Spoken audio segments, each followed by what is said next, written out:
যে তিনটি কারণে নারীরা খুব তাড়াতাড়ি ধ্বংস হয়, আল্লাহর গজব তাদের উপরে নাজিল হয়, আল্লাহ রসুল তাদের উপর অত্যন্ত অসন্তুষ্ট হয়। যে তিনটি কারণের মধ্যে কিছু নারীদের মধ্যে এই নেগেটিভ গুণগুলো রয়েছে। যে এক নম্বর হচ্ছে যে নারীরা তার স্বামীর সাথে জেদ করে, এক নম্বর। দুই নম্বর হচ্ছে যে নারীরা স্বামীর মুখে মুখে তর্ক করে, নারী মুখে মুখে তর্ক করে ঝগড়া বিগ্রহ করে। দুই নম্বর। তিন নম্বর, যে নারীরা তার মা বোনের কুপরামর্শে স্বামীর বাড়ির অশান্তি সৃষ্টি করে।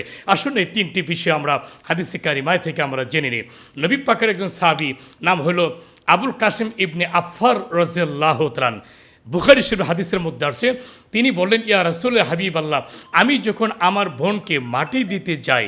যে এই প্রসঙ্গে আল্লাহ নবী আলাইহিস সালাতু ওয়াস সালাম একজন সাহাবী, প্রবীণ সাহাবী, প্রসিদ্ধ সাহাবী, যোদ্ধা সাহাবী আবুল কাসেম ইবনে আফফার রাদিয়াল্লাহু তাআলা, তিনি দৌড়ে আসলেন আমার নবীজির কাছে। ইয়া রাসূলুল্লাহ, আমি এমন একটি দৃশ্য দেখেছি যে আমার বোন ইন্তেকাল করেছেন। আমার বোনকে যখন আমি দাফন করতে গিয়ে আমার টাকার যে থলিটা আছে, এই টাকার ব্যাগ বা টাকার থলিটা কবরে পড়ে গিয়েছিল। পরবর্তী সময় আমি কবরের এক সাইড খুঁড়ে আমি সে টাকার থলিটা আমি আনতে গিয়েছিলাম।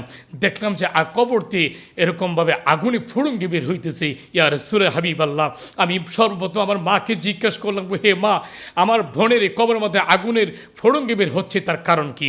তখন আবুল কাসেম ইবনে আফফার রাদিয়াল্লাহু তাআলা, তার মা জবাব দিলেন, হে আবুল কাসেম, আমি তোমার বোনের এরকম নেগেটিভ তিনটি গুণ ছিল।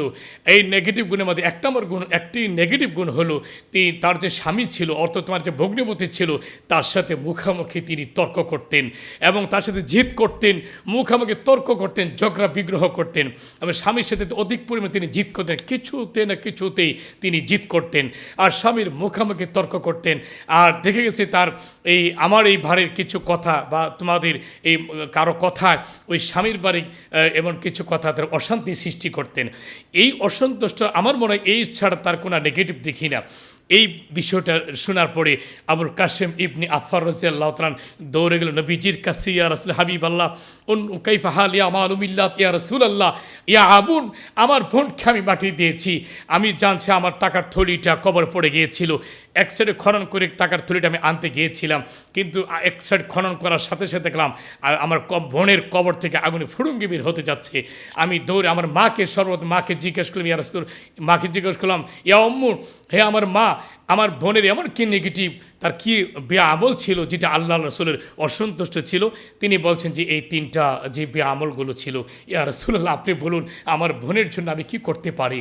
হাদিস থেকে রসুল বলছেন যে তোমার বোন যে নেগেটিভ যে তিনটা আমল করেছে, তিনটা যে বেগুন আমল ছিল বা খারাপি কাজ ছিল, এই তিনটা খারাপি আমল যদি কোনো নারীর ভিতরে থাকে, তার জন্য সাদ দাকে আল্লাহ, আমি রসুল কসম দিয়ে বললাম, তার জন্য জান্নাত হারাম, জান্নাত হারাম, জান্নাত হারাম। বন্ধুরা, আসুন না আমরা হাদিসে কারিমা থেকে, বুখারী শরীফের কিতাবুল ঈদাইন অধ্যায় থেকে, আমি বুখারী হাদিসের অধ্যায় পর্যন্ত বলে দিলাম। সেখানে আবুল কাসেম ইবনে আফফার হাদিসে বর্ণিত আসছে যে নারীরা যদি এই তিনটে কাজ তার মধ্যে থাকে, ওই নারীদের জন্য জান্নাত হারাম, জান্নাত হারাম, জান্নাত হারাম। আসুন না মা বোনেরা, আমি আপনাদের কাছে আজকে আমাদের এই বিশেষ প্রোগ্রাম থেকে অনুরোধ করব যে আপনারা কখনো স্বামীর মুখামুখি তর্ক করবেন না, স্বামীর সাথে জেদ করবেন না, রাগ করবেন না, অন্যায় অযথায় গুসা করবেন না। এগুলো রহমত ডেকে আনে না, এটা গজব ডেকে আনে সংসারের ভিতরে।